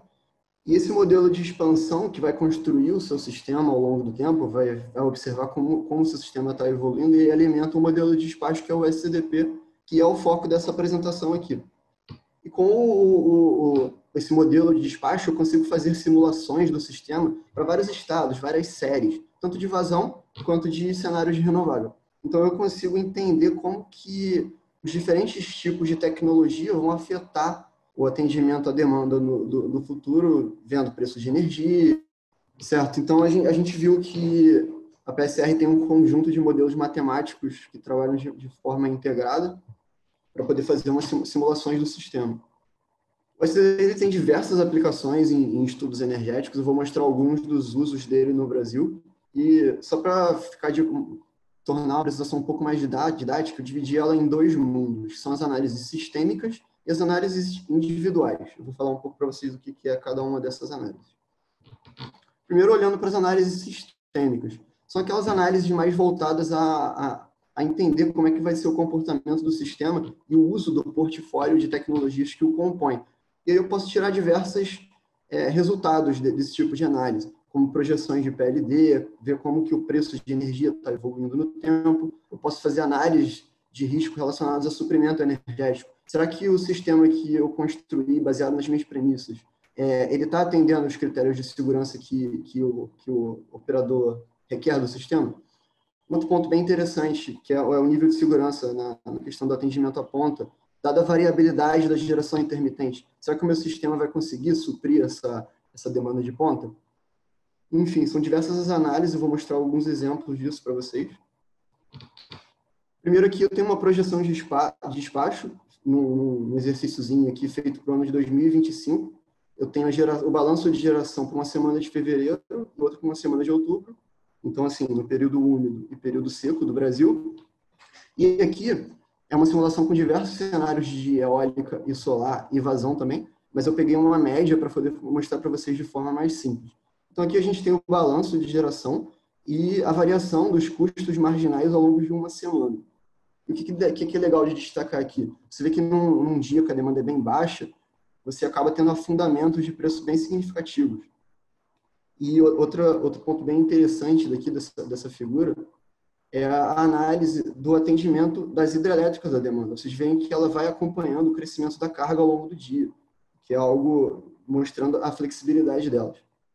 Você já tem uma inserção bem grande de eólicas e solares no seu sistema, só que isso ainda não é o suficiente para poder causar um impacto tão visível, vamos dizer assim, nos preços do sistema. Mas, se a gente der um pulo no tempo e olhar para o sistema em 2040, para uma semana dos mesmos meses, tanto o período seco quanto o período úmido, você já vê que a história é bem diferente. Dado a inserção de solares fotovoltaicas no meu sistema, no momento que elas começam a reduzir a sua geração devido ao pôr do sol, você precisa ter outras fontes que as substituem. E o que a gente vê aqui, no sistema de 25, as hidrelétricas conseguiam cumprir esse papel com certa folga até, por diversas questões que não vem ao caso analisar aqui agora. Mas já no futuro mais distante, em que você vai ter uma quantidade de fontes intermitentes bem grande no seu sistema, você acaba, além das hidrelétricas, aumentando o seu nível de geração, você tem termoelétricas que também fazem esse acompanhamento da carga. São as famosas termoelétricas usadas para suprimento de ponta. Então, assim, elas dão a flexibilidade do sistema, só que você acaba tendo um pico de preço devido à alteração do recurso marginal do sistema. A gente repara que ainda tem os afundamentos de preço ali aos domingos, e agora são mais significativos ainda, como aqui chegando a zero o valor, por causa desse montante de geração a custo zero. Uma outra análise bem legal que a gente pode fazer do sistema com o SCDP são os atributos das fontes, porque cada fonte tem o seu perfil e a sua particularidade. Como, por exemplo, se a gente olhar para a geração hidrelétrica, a gente vê uma fonte bastante flexível, capaz de ajustar a sua geração em volumes bem grandes. que a gente vê deu um salto de 46 gigawatt-hora em metade do dia. E, de fato, como foi bem apontado lá na pesquisa, vocês bem observaram, é uma das fontes mais flexíveis que a gente tem no sistema mesmo. Tendo água nos reservatórios, eu consigo fazer esse tipo de variação para poder atender a demanda e suportar a variabilidade da geração solar, por exemplo. Esse gráfico aqui, a gente tem uma análise bem interessante, onde eu mostro o volume de geração solar ao longo de uma semana, que a gente vê que ela vai de 0 a 50 gigawatt-hora no intervalo de 7 horas, que é o pico dela. E aqui também, em cinza, a gente tem a operação de baterias no sistema. Essa parcela negativa aqui significa o momento que essas baterias estão sendo carregadas, ou seja, tem um excesso de oferta de energia no sistema e eu consigo carregar os meus recursos de armazenamento ao longo do dia para poder usá-los ao final do dia e poder compensar um pouco dessa variabilidade bem grande, dessa energia que eu estou, entre aspas, perdendo. E aqui a gente modelou como se fosse uma bateria, mas o objetivo dessa análise aqui é tentar valorar melhor os recursos de armazenamento do sistema, que é um serviço que vai ficar cada vez mais importante. Já é importante, mas vai ganhar mais relevância ainda, dado essa variabilidade de geração ao longo do dia. Um outro ponto bem legal é analisar o efeito portfólio das eólicas. Eu acabei não comentando, mas aqui é o agregado da geração de todo o sistema para todas as tecnologias aqui. E quando a gente vê o montante total gerado por usinas eólicas no sistema, a gente vê que tem uma variabilidade, com certeza, mas ela não é tão absurda quanto a gente vê nas solares. Então, você acaba, de fato, uma usina eólica sozinha tem uma variabilidade grande, mas o conjunto tem um benefício grande para o sistema, fornecendo uma energia relativamente constante. Já aqui, para termoelétricas, você vê essa característica que eu destaquei lá anteriormente, de acionamento ao final do dia, para poder substituir um pouco da geração solar. E esses são alguns dos tipos de análise que você pode fazer em escala horária utilizando o SDP. Mas, além disso, falei para vocês das questões das análises individuais, que são análises mais voltadas para questões de decisão de investimento, análise de portfólio. Dado a evolução do meu sistema e os vários tipos de tecnologia que integram ele, eu, como investidor, qual seria o portfólio que eu gostaria de ter na minha carteira? Com um despacho da SDP, você consegue ter alguma ideia disso. Outras questões bem interessantes é uma análise de risco de submercado. Será que vale a pena eu ter um ativo em uma região e o meu contrato de entrega de energia em outra? Essas projeções de despacho e PLD, essas coisas estão meio que linkadas, mas isso tudo é possível de ser feito no SDP. Então aqui eu vou mostrar um exemplo para vocês de como que é a evolução do preço de energia ao longo do tempo. Aqui, no caso, o PLD já, não é o custo marginal. A gente tem aqui um PLD projetado para um dia de 2025, onde a gente vê o valor médio ao longo das horas, e essa nuvenzinha azul aqui seria a dispersão, a variabilidade do PLD, considerando cada cenário de vazão e cada cenário de geração intermitente. E nesse exercício aqui, a mensagem que a gente quer passar é que conforme você vai aumentando o volume de fontes intermitentes no seu sistema, aqui em 2030 a gente já tem 37%, você vai ganhando uma incerteza maior nos preços de energia ao longo do dia. Isso se torna mais relevante ainda em 2040, onde a gente vê que até mesmo na média há um afundamento dos preços ao longo do dia, dada a inserção solar do sistema. E, de fato, isso é um resultado, de certa forma, intuitivo. Você pegou uma tecnologia, algumas tecnologias como eólicas solares, que dependem de variáveis climáticas, então é esperado que haja essa variabilidade mesmo, mas o que é legal de usar uma ferramenta como o SDP? O legal é que você consegue quantificar essa variabilidade, você consegue traduzir em números essa incerteza e dessa forma você consegue traçar estratégias melhores, entendendo a que tipo de risco você vai estar exposto, a que tipo de variabilidade você vai estar exposto no dia a dia. Então, imagina que eu sou um investidor, que eu tenho na minha carteira uma solar fotovoltaica, tenho algumas eólicas também, com esses dois tipos de perfis, e aqui eu vou ter, em azulzinho, os preços de energia com a sua dispersão ao ao longo do dia e a geração aqui. Esse exemplo seria a geração de uma série qualquer. Eu escolhi aqui só para facilitar a análise. E o que a gente vai fazer aqui é tentar estimar a receita baseado nessa projeção de PLD que eu fiz utilizando o SDDP.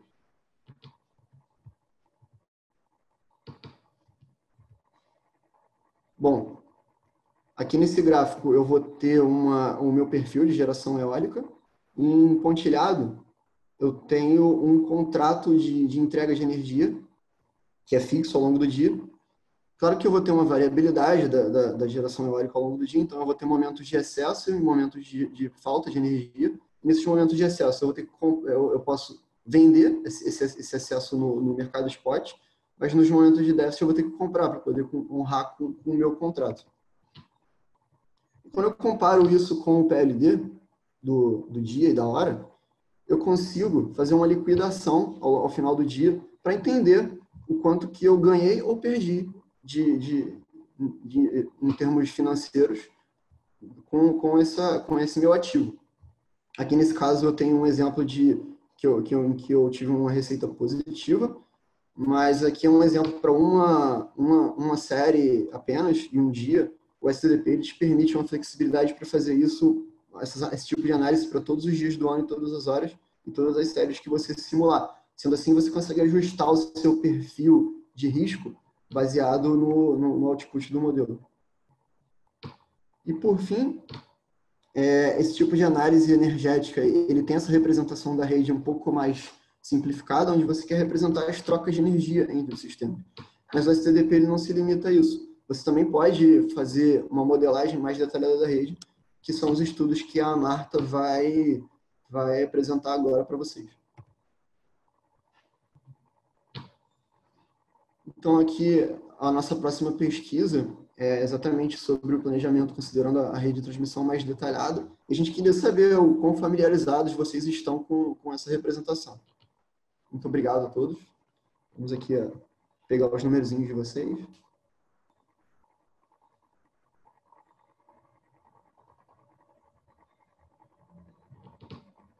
Bom, pessoal, boa tarde. Oi, Wesley, obrigada.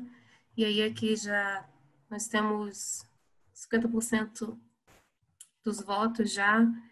Basicamente, 64% das pessoas não estão tão familiarizadas ainda com os estudos de planejamento de operação com essa representação detalhada da rede de transmissão.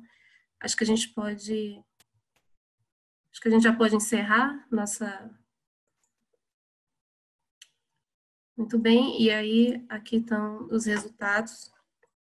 Basicamente, 62% do nosso público não está familiarizado com essa representação da rede, tudo bem, porque aí a gente vai conseguir agora abordar esse assunto com vocês.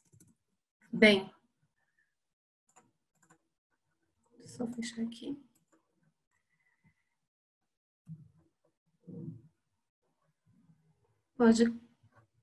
Pode colocar lá no full screen, por favor. Obrigada. Bom, gente, então, dando continuidade aqui à nossa apresentação, no caso do estudo eletroenergético, como bem o Wesley falou, a gente tem uma representação da rede de transmissão bem específica para os casos energéticos, né, que são esses acoplamentos entre os subsistemas através das interconexões. Para os casos eletroenergéticos, a gente já utiliza uma representação muito mais detalhada, que no caso do Brasil, um sistema até mesmo, um sistema de grande porte, a gente tem milhares de elementos sendo representados no SDDP, e aí é importante destacar que o SDDP ele consegue suportar essas redes de grande porte. Tá? Aí, no caso do Brasil, a gente tem aqui quase 10 mil barras, cerca de 14 mil circuitos. Bem, então, para o nosso caso eletroenergético, a gente tem essa representação da rede, aqui completa, detalhada, em que a gente vai adicionando níveis de restrição da rede de transmissão, a partir do momento que a gente utiliza essa rede, a gente utiliza o primeiro nível de restrição de transmissão, que é o nível da capacidade térmica dos circuitos. Um segundo, que está muito relacionado ao caso energético, que é todos os limites dos intercâmbios, tudo isso também é representado no SDDP, no nosso caso eletroenergético, e também um terceiro nível de restrição de rede, que são as importações e exportações entre áreas, né? Então, do total de importação e total de exportação que determinada área consegue fluir de uma área para outra. Bem, então, essa é a representação que a gente utiliza na PSR, nos nossos casos eletroenergéticos, mas além da representação detalhada da rede, a gente tem também outras representações mais detalhadas. Por exemplo, representações das usinas individualizadas. O SDP ele já utiliza isso para as suas hidrelétricas, para as suas termoelétricas, e também no caso eletroenergético, a gente precisa fazer essa individualização de cada eólica, de cada solar, para que elas sejam alocadas nos pontos determinados da rede de transmissão, para que assim a gente consiga capturar de fato o efeito do ponto que aquele circuito está carregado, né? Então, essa alocação, geração, ela é bem importante para os nossos casos eletroenergéticos, é um trabalho que a gente faz para os sistemas grandes, ele é bem demandante, mas a gente consegue utilizar todas as especificidades do caso energético, principalmente dos cenários do Time Series Lab, para cada usina individualizada representada nesse caso. Como o Luiz Carlos comentou também, a gente consegue simular, a gente consegue representar cargas horárias por distribuidora que podem ser feitos para cada classe para cada segmento, né, para um residencial, para um comercial, isso basta modelar no SDDP, como também a gente consegue fazer um agrupamento agora dos recursos energéticos distribuídos nas barras de fronteira das redes de transmissão. Então, a gente também consegue representar no SDDP, no nosso caso eletroenergético, esse acoplamento entre a rede de transmissão e rede de distribuição. Bem, então, dentro desse arcabouço, né, no nosso caso eletroenergético, o que está dentro do SDDP, que é essa ferramenta que possibilita a gente conseguir representar todos esses detalhes necessários, todas as especificidades do caso energético, né, com os limites de intercâmbio, os limites entre áreas, a rede de transmissão detalhada com seus circuitos, com suas barras, e as restrições de importação, de soma de circuitos, de importação e exportação, as usinas individualizadas, principalmente as eólicas e as solares, cada uma tem nome e sobrenome alocado na sua barra de conexão, e aí assim a gente consegue saber o quanto que ela utiliza aquela rede de transmissão, o quanto que ela carrega aquele sistema de transmissão, e também a parte de representação das cargas dos recursos energéticos distribuídos, né? O SDP consegue, numa simulação só, representar todos esses elementos. E aí, o que a gente faz com isso, né? O que é essa simulação eletroenergética? Ela tem algumas características que a gente consegue, primeiro, utilizar, fazer essa simulação em que ela está querendo se aproximar mais da operação do sistema, né? Então, a gente consegue utilizar a mesma função de custo futuro que foi feita no caso energético, e aí através de uma simulação que vai operar o sistema mais próximo com todas as suas restrições. No nosso caso eletroenergético, a gente faz essa simulação. Essa simulação, ela pode ser horária, pode ser por blocos. Ultimamente, dada essa transição energética, a gente tem investido muito mais nas nossas simulações horárias, né, em que elas possuem esses múltiplos cenários hidrológicos e todos os cenários das renováveis não convencionais do Time Series Labs, que foi muito bem explicado pelo Alessandro. Nas nossas simulações também a gente consegue representar as perdas nos circuitos, a gente monitora a rede básica e também pode selecionar barras para o corte de carga. E aí, com isso, a gente consegue, o SDP tem várias saídas de vários resultados, né? O que a gente utiliza mais, a gente selecionou alguns, aqui, basicamente, dos nossos resultados horários, das nossas simulações eletroenergéticas que a gente faz no SDP, a gente tem o custo marginal por barra, os fluxos, os carregamentos e as perdas nos circuitos. Um resultado que é muito interessante, que a gente tem utilizado bastante, é o vertimento das usinas por congestionamento. Então, o tal do curtailment, que as eólicas e as solares sempre estão muito interessadas, o despacho das usinas devido ao congestionamento da rede de transmissão, a operação dos HVDCs também, os déficits por barra.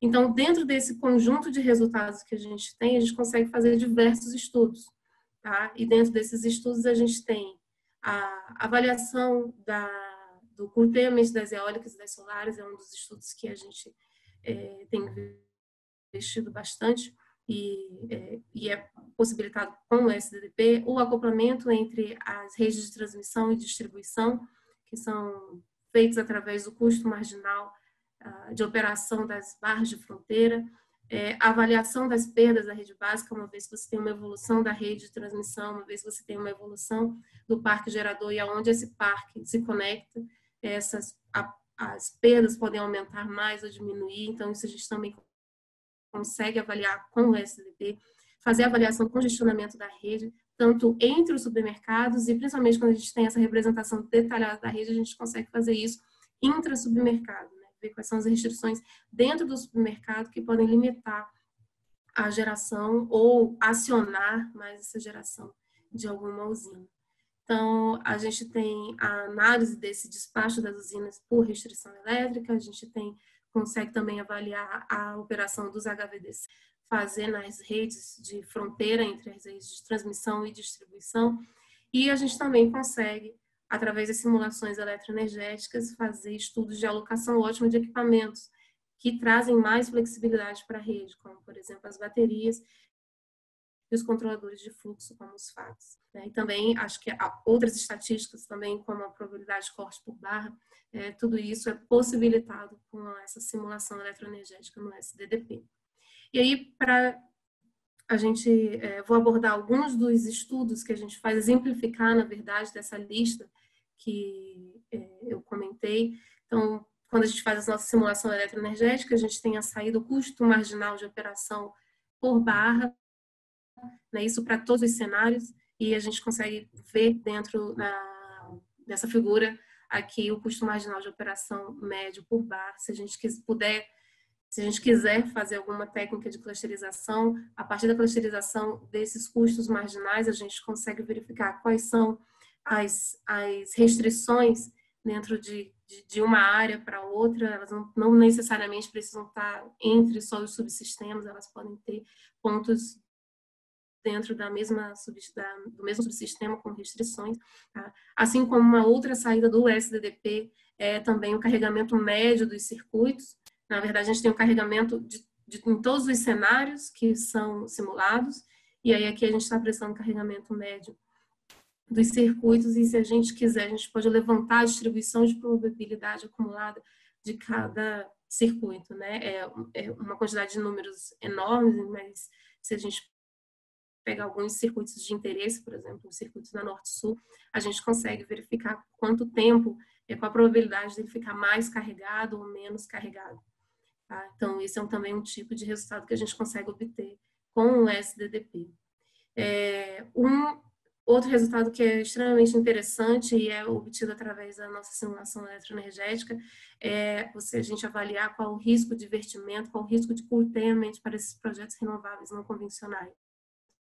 Tá? Então, como a gente consegue modelar cada usina diretamente no seu ponto de conexão e simular o despacho do sistema, a gente consegue também verificar quanto que essa usina geraria, né, e quanto ela não conseguiu gerar, e assim fazer o levantamento do vertimento que essa usina não conseguiu injetar essa energia na rede de transmissão. Isso também é um dos estudos resultantes da nossa simulação eletroenergética.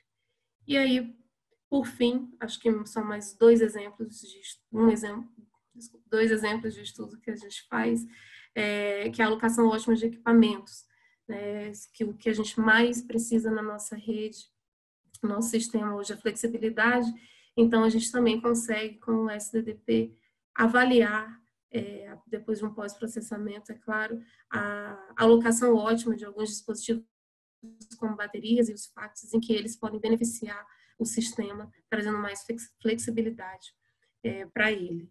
Enfim, acho que dentro do que eu gostaria de apresentar para vocês, do caso eletroenergético, desses exemplos, né, possibilitados pelo SDP, são isso. E agora a gente parte agora para o nosso bloco de Q&A. E eu passo aí a palavra para quem for responder a primeira pergunta. Obrigada.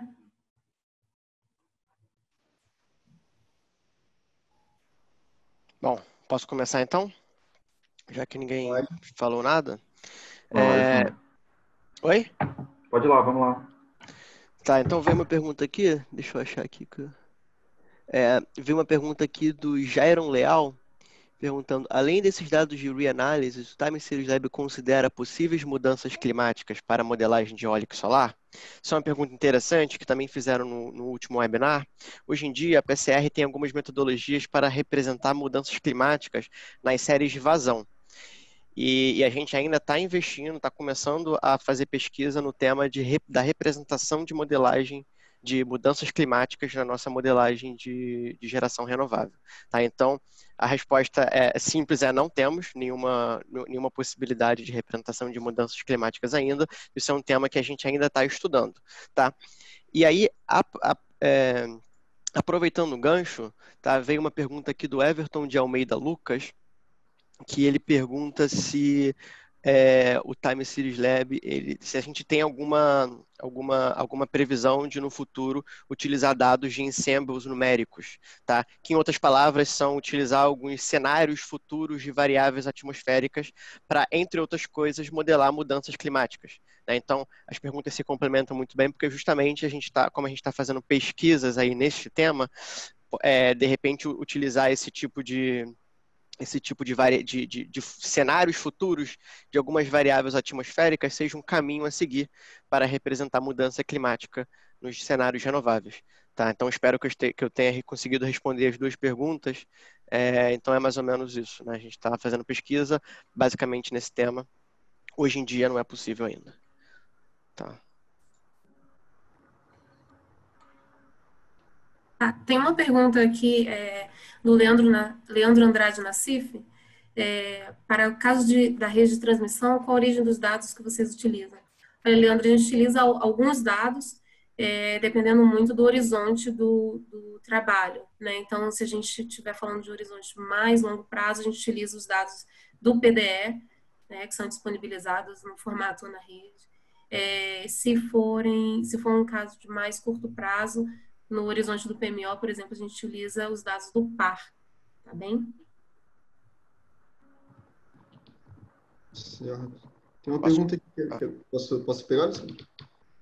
Pode, sim, senhor. Foi bom. Tem uma pergunta aqui que é bem legal do Miguel Pinto, que ele pergunta sobre a questão da GD no TCL. Eu vou ler ela aqui rapidinho. Os cenários de previsão de geração do Time Series Lab são para plantas de médio e grande porte, pelo que entendi. Alguma alteração para micro GD e mini GD ou processo parecido? Bem, em termos de modelagem para o TSL, as usinas de geração distribuída fotovoltaica, tá? Elas são mais uma usina fotovoltaica no sistema. Então, para fazer essa modelagem no TSL, o que você teria que fazer é apontar a localização desses postos de solar e dizer para ele onde é que vai estar, para ele poder fazer a estimação baseado no histórico daquela localização. Então, com isso, você consegue estimar a geração histórica da GD de cada estado. O que a gente faz? A gente olha a evolução da geração distribuída fotovoltaica por estado, vendo algumas questões socioeconômicas, vendo o potencial solar de cada estado, alguns têm mais potencial que outros. E o que a gente faz no modelo? A gente tem uma usina bem grandona, que a gente chama de, sei lá, GDSP, GDMG, representando o total de geração solar fotovoltaica distribuída em cada estado. E aquela geração solar que a gente apresentou nos nossos slides, ela já considera essa inserção solar. Só complementando. Desculpa. Pode falar, Alessandro. Não, só para complementar, né, uma coisa interessante do Time Series Lab, na verdade, do STDP e de todos os modelos da PCR em geral, é que a gente tem uma modelagem detalhada, individual para todas as plantas. E por conta disso, a gente consegue modelar e representar basicamente qualquer coisa, seja uma GD pequenininha ou seja um parque de geração solar de 100, 200 megawatts. Então, pelo fato da gente representar as coisas no detalhe, individualmente, faz com que a gente consiga representar basicamente qualquer coisa. Na verdade, fica a cargo do usuário determinar o nível de detalhe de interesse Exatamente. de acordo com o estudo, né? Mas existe a possibilidade, como o Alessandro falou, de fazer o mais detalhado possível. Posso responder uma aqui? Pode. Ela não está no Q&A, mas ela está aqui no chat. Uma pergunta do Matheus Balan. Ele fala o seguinte, quando falam em dia típico, todos os dias de 2040 são iguais a esse dia típico? Ou então todos os dias de um mês são iguais a esse dia típico? Na verdade, Matheus, não é assim, tá? O EZP é bastante flexível com relação à entrada de dados. Então, os dados podem ser informados em até resolução horária. Então, é possível você especificar, por exemplo, dados de demanda, dados de geração renovável e de várias outras características em resolução horária. Então, os dias não precisam ser iguais. Isso vai depender muito da premissa do usuário que está entrando com os dados, né? Então, a resposta é não, os dias não são iguais. E, além disso, o modelo, quando vai resolver o problema horário, ele resolve o problema para todas as horas de um determinado mês ou semana.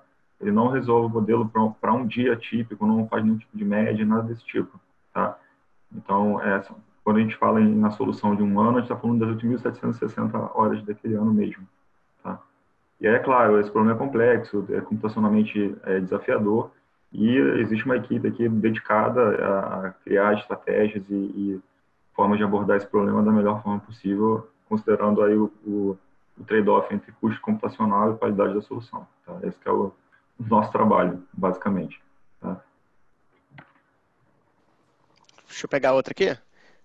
Uma pergunta do Marcos Ferreira, que foi aqui no chat. Qual dessas ferramentas que você mostrou pode identificar a intermitência das energias solares e eólicas, né? Eu acho que ficou claro ao longo da apresentação, essa pergunta foi feita cedo, mas basicamente todas as ferramentas, né? Então o Time Series Lab ele está para ajudar os usuários a informar esses dados para o STDP. Então, claro que o usuário vai conseguir identificar essa intermitência. O Time Series Lab vai conseguir identificar essa intermitência a partir dos dados de entrada informados pelo usuário. E o Time Series Lab vai fazer até mais, ele vai fazer uma modelagem estatística dessa intermitência, dessa variabilidade, e vai gerar cenários futuros para o STDP, onde esses cenários vão conter intermitência, variabilidade, imprevisibilidade, onde o STDP vai utilizar esses cenários como dados de entrada e vai gerar projeções de preços e despachos, entre outras coisas, que vão ter uma certa correlação com esses cenários de intermitência que a gente informou. Então, a resposta é basicamente todas, e a gente faz essa representação dessa forma, como eu expliquei. Tá? Tem outra no gancho, Alessandro, também, sobre representação de séries eólica e solar, e a questão da correlação espacial, né? Qual? Pergunta do André Gonçalves. Deixa eu achar aqui. Na verdade, o Time Series Lab permite essa flexibilidade de você poder representar, se existir, e tem muita discussão, né? Aonde existe, se existe correlação entre diferentes fontes, né? Por exemplo, hidro e eólica, etc. E o Time Series Lab permite, né, Alessandro, essa flexibilidade. Isso. Então, o Time Series Lab ele usa um modelo estatístico chamado de rede bayesiana, tá? E eu falei muito detalhe isso no webinar número 4 da PCR. Só que a ideia, em geral, é justamente essa, representar as correlações espaciais e as correlações temporais. Então, se você tem uma planta eólica na Bahia, faz sentido você pensar que essa planta eólica na Bahia tem uma certa correlação com as outras plantas eólicas do Nordeste. Ao mesmo tempo que não faz muito sentido você correlacionar uma planta eólica na Bahia com uma eólica no Sul. né? Então, o Time Series Lab tem esse modelo que tenta capturar quais são os conjuntos de plantas cujas correlações espaciais são significativas a ponto da gente tentar representar essa, vamos dizer, essa geração de cenários conjunta das duas, né? Então, o Time Series Lab tem essa forma de pesquisar ao longo de todo o sistema quais são as plantas, sejam elas eólicas, solares ou até hidros, que tenham as maiores correlações espaciais entre si, e a gente modela todo mundo como uma geração conjunta representando essa correlação espacial. Então, você tem razão, essas séries não podem ser geradas independentemente, e a gente não faz assim. Te convido para assistir o webinar número 4, onde essas coisas estão com mais detalhes. Espero que eu tenha respondido aí a sua pergunta. Tem uma outra também do Time Series Lab sobre Vamos representação de intermitência horária. Qual o nome da pessoa? Só para eu achar aqui. No caso, penúltimo. Ah, perfeito, Daniele. Então, na verdade, o Time Series Lab, o que ele faz é basicamente considerar o sistema de rastreio. Então, o Time Series Lab, ele faz, a gente tem um modelinho que modela exatamente como que os painéis solares se mexem, dependendo do sistema de rastreio que você tem, tá? Então, todo esse tema de nuvens, sombras e etc. são tratados dentro dessa base de dados de reanalysis que eu falei, tá? E aí, só para ficar um pouquinho mais claro para você, essas bases de dados de reanalysis são produtos que são gerados pela NASA, na verdade tem até outras bases de dados geradas por outras empresas, mas que em geral funcionam da seguinte maneira: a NASA tem diversos satélites ao longo do planeta e esses satélites medem algumas variáveis climáticas, por exemplo, pressão, entre outras. E com essas variáveis climáticas, por exemplo, o índice de nuvens, etc., né?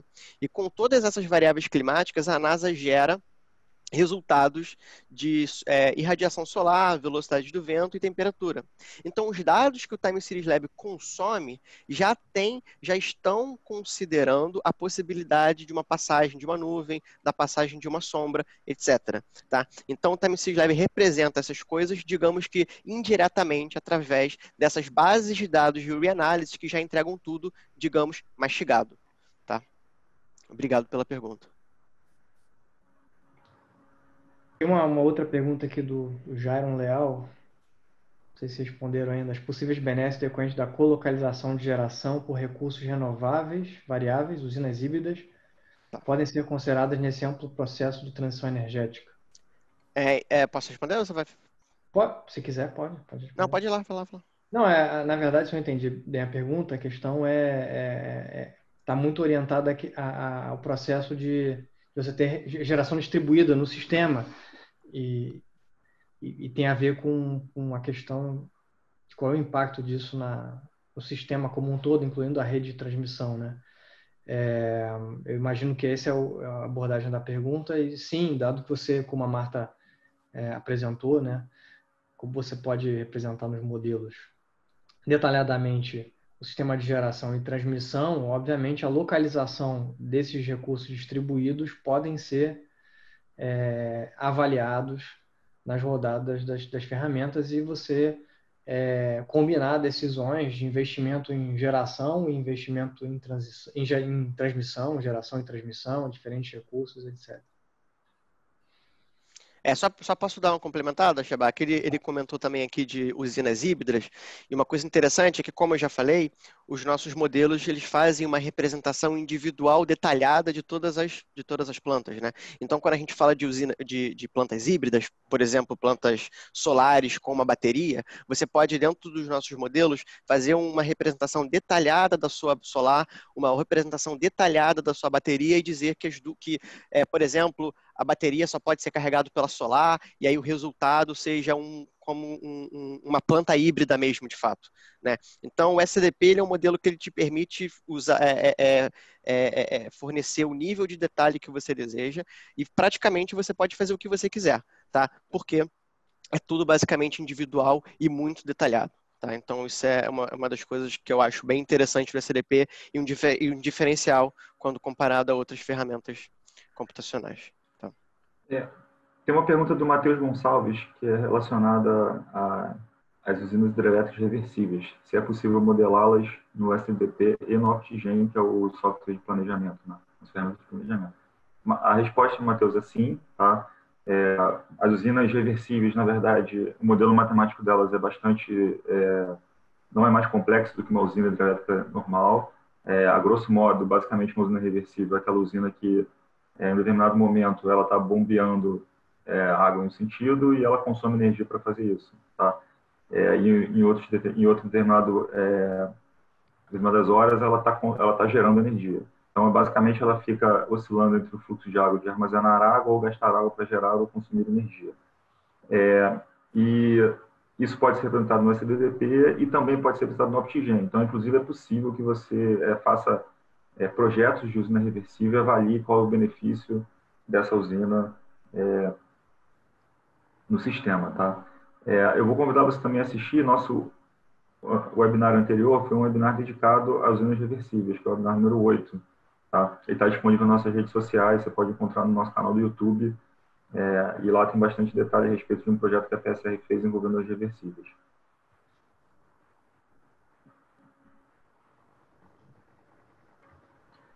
Vamos lá, mais uma, né?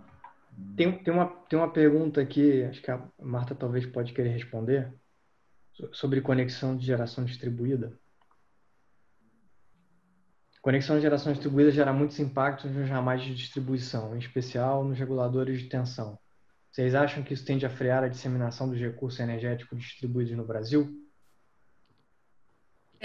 A pergunta do João Marcelo Amaral. Obrigada, Chavá. Obrigada, João, pela pergunta. Essa questão da conexão da geração distribuída e desses impactos que ela causa na rede de distribuição, tudo isso vem sendo bastante estudado, né, principalmente quando a gente trata das redes de distribuição. E um dos grandes problemas, como você apontou, João, de fato, essa operação dos reguladores de tensão, né, que são equipamentos normais que a gente encontra ao longo dos alimentadores. De fato, a gente, ou pelo menos aqui no Brasil, a gente ainda não tem um histórico para falar de que realmente isso impacta a vida útil desses equipamentos reguladores de tensão, mas a gente sabe sim que a geração distribuída ela tende a trazer muito mais variação de tensão ao longo desses alimentadores. Se eu acredito que isso vai frear os recursos energéticos distribuídos, eu creio que não. Talvez a gente encontre uma forma melhor de custear esses impactos que os recursos energéticos distribuídos trazem para a rede de distribuição, tanto os custos quanto os benefícios, né? No caso do regulador de tensão seria um custo, mas não acredito que isso seja o suficiente para frear essa penetração, essa difusão dos recursos energéticos distribuídos. Obrigada pela pergunta. Acho que tem uma relação também, né, Marta, com a questão da localização, né, do país, da região. Por exemplo, você tem uma instalação maciça de GD, solar, olha que Manhattan é bem complicado porque energeticamente é muito intensivo a cidade e a quantidade de concentração de energia você não conseguiria para atender, né? Então depende muito caso a caso, região a região. Esse comentário que eu estou fazendo tem a ver com uma outra pergunta feita pelo Rafael Ferreira, dizendo o seguinte: usualmente as fontes renováveis exigem um alto consumo de solo. Como pensar em expansão da oferta de energia verde se nós precisamos de terra para produção mais nobres como alimentos? Entendo que no Brasil seria possível pela oferta de terra, mas e países mais densamente povoados e com alto consumo? E tem duas questões, né? Uma parte da própria terra para outros usos, e outra é a questão do espaço físico, como eu citei o caso, exemplo típico de Manhattan, ou se você for pensar em Tóquio, né? São áreas densamente povoadas, é mais complexo. Mas em relação a pergunta específica sobre outros, em vários países, em várias regiões, a questão de vários exemplos práticos: Brasil, Estados Unidos, Canadá, Austrália, tem vários outros países. Isso não chega a ser um conflito de espaço, porque a área é muito extensa. Então, não tem um problema prático disso, né?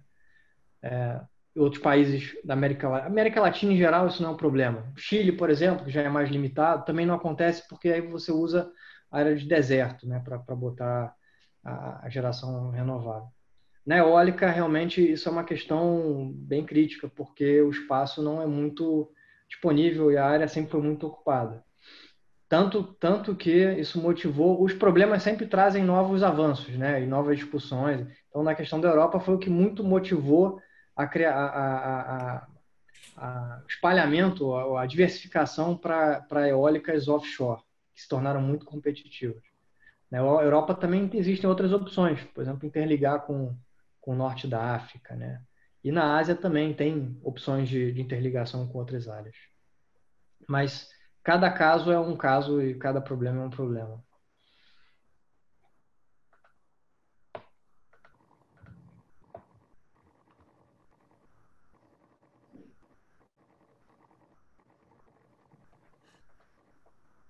Bom, pessoal, a gente tem mais perguntas? Eu acredito que nós abordamos, acho que uma parte das perguntas. Tem uma pergunta sobre modelagem estatística de geração eólica e solar. Quer falar, Alessandro? Cadê, cara? Não achei. Já foi respondida, inclusive, ali no escrito. Chat? Por escrito. Qual foi a pessoa? É o Paula Massaira. Ah, então, sim, eu respondi para ela. Eu cheguei a dar uma comentada também, né? Então, o tipo de modelo estatístico é o que eu comentei da rede bayesiana, que captura as correlações espaciais, tudo isso. E junto com a rede bayesiana, a gente também utiliza uma abordagem não paramétrica para levantar a distribuição de probabilidade do histórico de geração, através de um método chamado kernel density, tá? Então, é um tema bem matemático, bem estatístico, que eu fui bastante no detalhe no webinar número 4. Então, quem tiver interesse nesse tema, mais uma vez, convido-os a assistir. Tá? É bem interessante. Mas, basicamente, respondendo a pergunta dela, o modelo estatístico que a gente usa é conhecido como rede bayesiana. Ed, você quer responder, emendando no Time Series Lab, a pergunta do Miguel?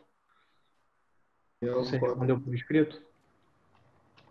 A gente já respondeu essa, né? Da GD? Também? Respondeu por escrito, Isso. Bom, eu vou agora falar aqui do comentário do Raul Miranda, né? O Raul está sugerindo que nós fizéssemos esses webinars em inglês também, né? Isso está no nosso radar, Raul. A gente está até pensando vamos organizar aí no futuro breve uma série de webinars sobre detalhes, os modelos da PSR, as ferramentas que nós temos, e isso vai ser disponibilizado para o público internacional. E aí eu sugiro que você acompanhe nossas redes, porque a gente vai anunciar isso e você vai poder participar também. Tá? Bom, acho que nós cobrimos uma parte das perguntas, certo? Queria agradecer aí a todos pela participação no webinar, tá? E caso vocês tenham interesse, temos os nossos contatos à disposição, tem o nosso site também, tem mais detalhes, a apresentação os slides e o vídeo vão ser disponibilizados nas nossas redes, tá? Então vocês vão poder acompanhar depois com mais detalhes. Alguém quer fazer alguma colocação? Eu acho que se alguém ficou com interesse em algum dos modelos, entrar em contato aí com a gente por e-mail, que a gente conversa sobre isso, né? Mas acho que eu não tenho mais nenhum comentário. Xabá? Não, é isso aí. E agradeço a participação de todo mundo.